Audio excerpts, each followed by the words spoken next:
right, folks, it's been a while, but Noel and I are back with another episode of TFC Unplugged. Noel, another road draw, 1-1. Oh, I'm so excited to talk about these road draws. It's like, Oh, paint drying. That's what it's like. yeah, it's you know, it's difficult. And I said this to somebody the other day, like it's just you you understand like we are defensively solid and you understand that we are playing a certain way to not concede goals, and that's maybe the difference between us being second from bottom to being us fourth from bottom. We are compact, we're defensively solid, we are thingy, but as a result of that, we don't do a lot going forward. The fact that we don't seem to have many strikers available, um, you know, I said to you the other day, like I was tweeting it out. The first 45 minutes of that New England game, oh my God, I was struggling to stay awake. And it's been a common theme of late with TFC games. They're not easy on the eye. They're not exciting. They are quite dull. And yeah, it's like watching paint dry for Yeah. 90 minutes. We had what, one shot, one goal. And What's the thing that, is, statistically, it doesn't look as bad. Like, that's the worst thing. Stats do lie. You know, when they say stats don't lie, no, they do lie. Because we had 52% possession. We had more passes. We had more shots on target.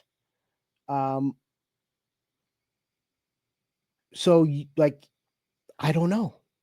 Like, we know we all watched a very boring, dull, non-exciting game. Like, our first shot on target was when we scored our goal, when Richie scored, right? good So goal, by the way. Really good goal. yeah, And that's the Richie that this is what frustrates me with Richie. Where was that Richie at the start of the season while he's injured again? and yeah, Um, and that's been the problem. You kind of see, okay, that's the one that you can understand why they pay him, right? Because of that performance, and he has played well. And let's be honest, he played well. He got his mojo back for Canada, and then it's kind of carried over into TFC. But that's the problem with the season, and is the highlight for me is that's the struggle.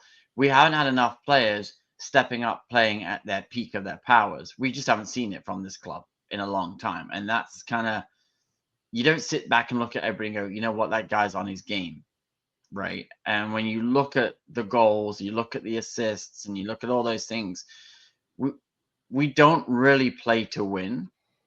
But then again, I find the team is a reflection of the coach, because at the end of the day, when Robin Fraser's talking on a press conference, the again, I can't watch them because it's just like watching paint dry. There's no emotion, there's no energy, there's no passion.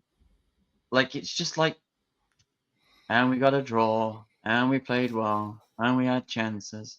It's just, it's so vanilla. Like it's just bland. It's just, and the team plays like that. yeah. It's That's where I'm like, okay, I want to see something. I want to see something that gets me out of my seat. All Well, I got we're not. on Saturday was I had to go make a cup of tea to stay awake. That was about as exciting as it got, right? Like, No, we're not. Like, there's not a lot exciting about this club, about how we play, our style of play, how we, moving the ball. And it's not that we don't have players that are interesting to watch or to play. It's just that they were all brought in probably too late in the season to make well, a dent, or it's the like, goal. Like you just can't score goals. You and just can't. yeah, And we've got no real terrifying pace to. If you're going to absorb all that defensive pressure, there's no way to get out quickly. Theo, yep, in his weird bandy-legged run, I don't know what it is with his run. I just, I feel like someone needs to correct it, but that's just me. that's He Theo. doesn't look, he looks uncomfortable when he runs at pace, right? Yep. But you kind of like, I was saying this about Etienne the other day because, he had a great chance, and, it's Etienne, right? Like he's just a player that's on good money, that's, just not done anything. And just again, it's just a guy that's in a role doing a job. And that's really kind of how I feel about TFC, right? It's just we've got guys in a role doing a job, and it's not anything worth watching. Like, because this, if somebody said, "Do you want to put the highlights on?" I saw the highlights for 2 minutes and 36 seconds. That tells you how there wasn't anything in this game that was anywhere worth watching for again. But it's been like that for the last few weeks. And I guess we can talk about the fact that we have the Pink Phony Club coming this weekend, and that we've only got 1 point out of 5 against them, right? So at least we won't have Yeah. Insigne running on to get Messi's jersey this time. So that we see. It'll be interesting to see who gets Messi's jersey off TFC this time. Well, I guess the next question is, do they play? Like, does Messi and crew play? Are they coming off the bench? Because I'm pretty sure if they haven't already, they've close to clinching a playoff spot. I don't think I don't know. I think they'll play. We'll see, right? Because for them, I don't think they could, I guess, technically still win out based on points, but I think they just want to make sure they get a good position going into the playoffs. That's what I mean. I think are they fifth? When I looked the other day, I think they were. Yeah, fifth. they're fifth, but I think they've also played the least amount of games. So yeah, they missed a few. So I think they've got some in hand to go. I think they'll want to go up the league, right? Because I think that's what it is. Obviously they're going to extend the Messi experience. We all know that's contract is getting done this week, next week. So we're gonna have a few more years of the Messi soccer league. And so I think they'll come and they'll try. I think TFC will play defensive and try and get something on the break at home, which is, it is the way we're going to play. I think we've proven that if you can keep it to 70, 80 minutes at 1-1, 0-0, we can nick a goal at the end. That's our tactics now, right? That's what we're trying to do. That's what we have been doing. We've been trying to grind bore teams into submission, and then just pounce and try and get something, which I guess that's the style of play, but it's not easy on the eyes. It's not easy to watch. And yeah, it's I am actually genuinely excited for the season to end, because it's been like slow torture for about 8 weeks. And I did find we haven't had a chance to chat because I've been here, there, and everywhere of late. And I saw the comments about when they missed the playoffs. I'm like, I could have told you they're missing the playoffs the day one. Actually, I did say that on week 1, we ain't making the playoffs with this team and this current roster the way we are, because we just haven't got the horses to get the job done. And I find that the fake, "Oh, we're disappointed." Are you? Like, really? Did you not see us play for long stretches where we couldn't score goals, we couldn't finish teams off, we concede late, we gave up how many points in the 90+ minutes? I think Martin Bailey has a freaking awesome stat on that somewhere, how many times we've gave up late goals. Again, it's just this, I'm looking for the positives going into next year, because it is we've been so doom and gloom for 5 years. But I would say, Richie's form's been good. If he can keep that going and stay healthy and start the season like that, that would be a plus. I think we all know they're going to sign Corbeau. That's not really much of a secret. It's a no-brainer based on the fee and the amount of money he wants. And they don't really have many other options because they've got to bring in a lot of players to make this work. I think, Cifuentes looks pretty decent. Mihailovic, I do like. I'm very positive on him.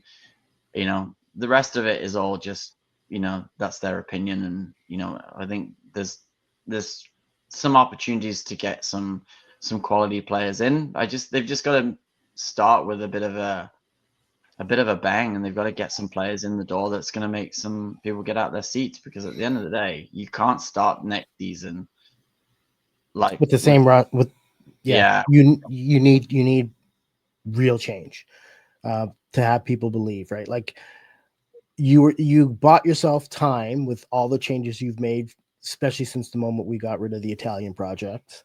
That was the first sign that the club is admitting failure and trying to do right. You've bought in some pieces that we can see that, okay, I see, I like that piece, I like this piece. Okay, these are the kind of pieces we need moving forward. However, we're far from a finished product. I think we're seeing the writing on the wall with Sean Johnson now.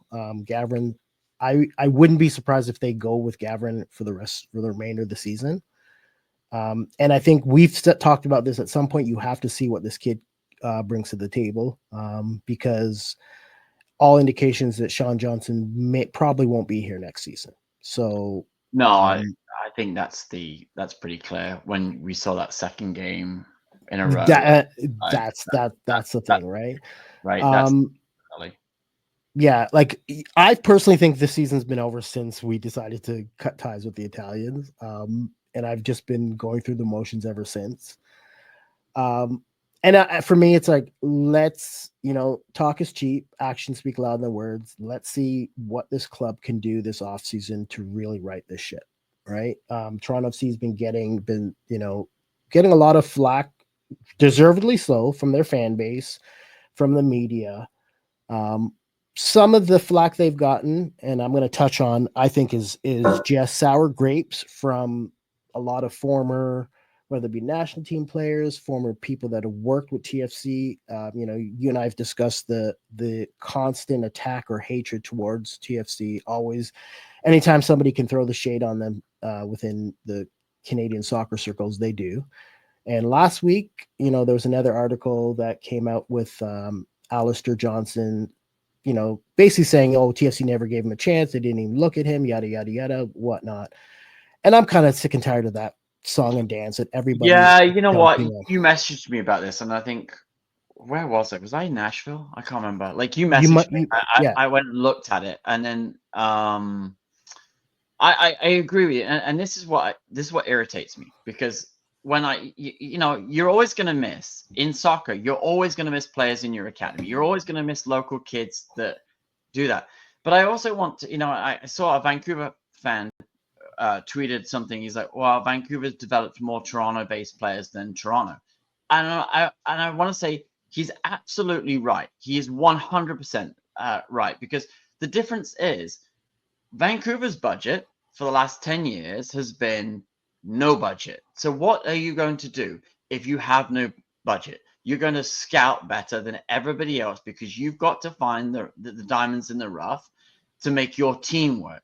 Toronto FC has been doing the old Johnny Manziel, throwing money like a drunken sailor around in a bar. So are you going to put all your resources into the academy? No, you're not, because you're trying to sign Lorenzo Insigne. You're trying to bring in Bernadeschi. You're trying to bring in world-class superstars to make TFC win now. That's been our brand since, let's say, 2016, right? Yeah. We've been that. We haven't been sat there going, we need to find how to get the academy. No one's really put the academy above everything else and done everything else. So all these people are, oh, well, you missed this guy. You missed this guy. Of course you missed this guy. They're not looking in that market. They're not looking in Brampton. They're looking in Serie A. That's the problem. And we all know this, but they come out with these comments because it's Toronto FC. Of all the teams in Canada, it's going to get the most clicks and likes. That's just kind of the way we are. But it's not the reality. And yes, to Vancouver's credit, long term, it has built them a better club, stability wise, Canadian Championship wise. They're doing it now in the MLS for the first time.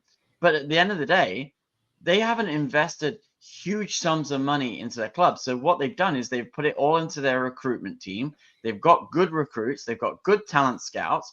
And they've got the benefit of one team in Canada who's got big resources not looking at that as an option. So you're going to miss Alistair Johnsons. You're going to miss all those guys that, the Tajon Buchanans. You're going to miss all those guys that kind of are in your own backyard, because you've not really done this. And that's a different story. It's a different model, and it's a different thing. And we've sat here and said the academy needs to be producing, but they really haven't put any resources or talents to that. And another thing I want to touch on, because Craig Forrest made a comment where he didn't directly compare TFC to Ipswich, but you can't even bring any European club into the conversation when discussing Toronto FC's academy, right? Because as an example, if we look at the city of Toronto to compare it to a major city in England, which would be London, right?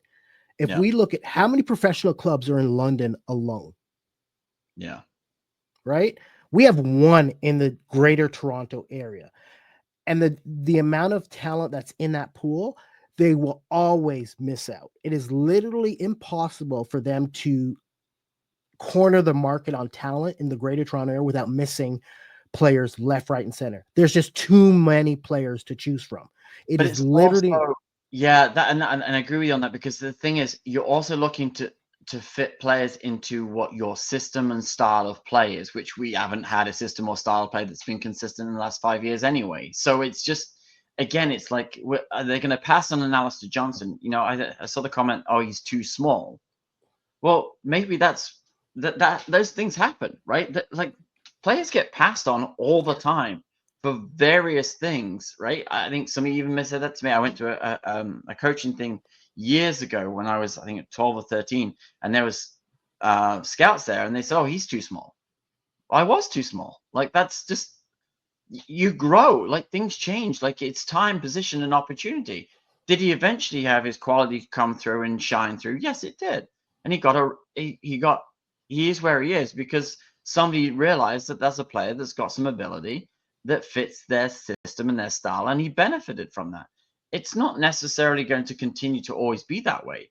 Again, we haven't had a same style of play with the same style of manager for the last, how many managers have we had in the right. last 5 years? Like, it's just, your academy is that reflection. And I remember years ago they tried to make it like the Ajax academy, right?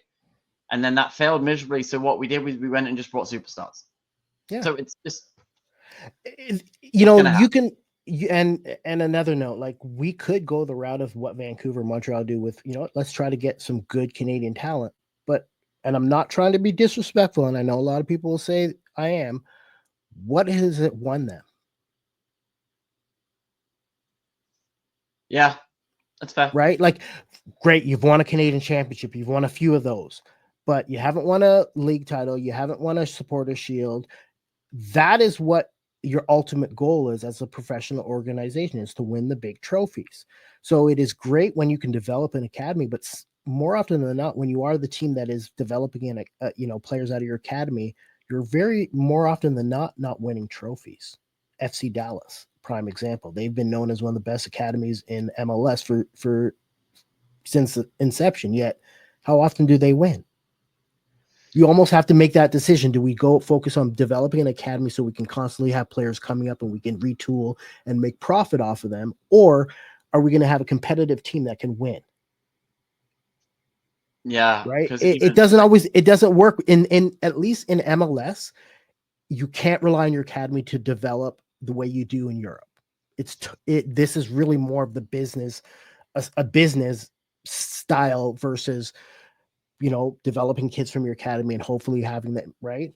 And the way that Europe is now going, clubs are looking how they can make money off their academy, not how they can turn that into trophies.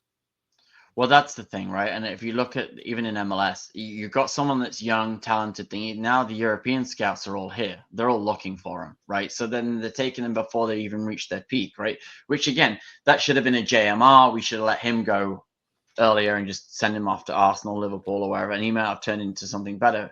But you hold them too long, you can't develop them because of instability within the